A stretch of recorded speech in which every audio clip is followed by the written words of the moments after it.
This award is so much larger than me. This moment is about visibility and about representation.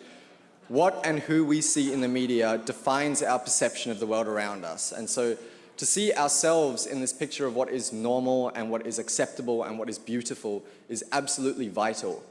And in saying that, so much of the work that has contributed to our progress as a community is far less glamorous than the work that I'm being honored for tonight. About a year or two ago, I watched a documentary called How to Survive a Plague.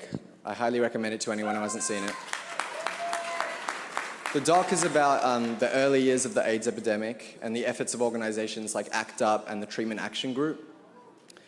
Within the characters in the doc, I saw myself, and I saw my friends, and I saw my colleagues, and I saw my boyfriend. And these kids were young, smart, active fighters. I saw that wit and that humor and that resilience that I've grown to love so much about my community. They were just like my friends and I. I know I'm being super humble. I'm like this smart and everything, just like me. But I saw myself in these characters, and the difference was that these people were attending a friend's funeral on a weekly basis. This was in New York City, not even 40 years ago. They were fighting for medical treatment, they were fighting for visibility, and they were fighting for their lives. It was a life or death situation. It was this kind of activism and sacrifice that paved the way for all of us to be here tonight. And so while I'm so thankful and fortunate to have this award, I would like to share it with the warriors who made it possible but maybe didn't get one for themselves. So,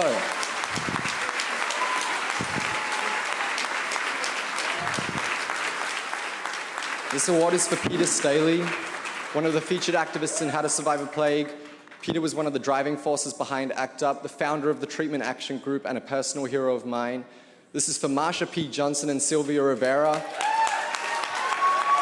the godmothers of the Stonewall riots, who also founded a transgender rights group in the 1970s.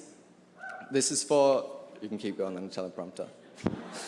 This is for Bayard Rustin. Bayard was an openly gay civil rights leader who worked alongside Martin Luther King Jr. and was largely written out of history as a result of homophobia. This is for Gilbert Baker, the creator of the rainbow flag, a symbol of pride who we sadly lost yesterday.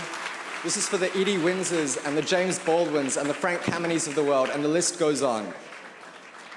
Though times and our needs may have changed, this ethos and spirit still persists in our community today.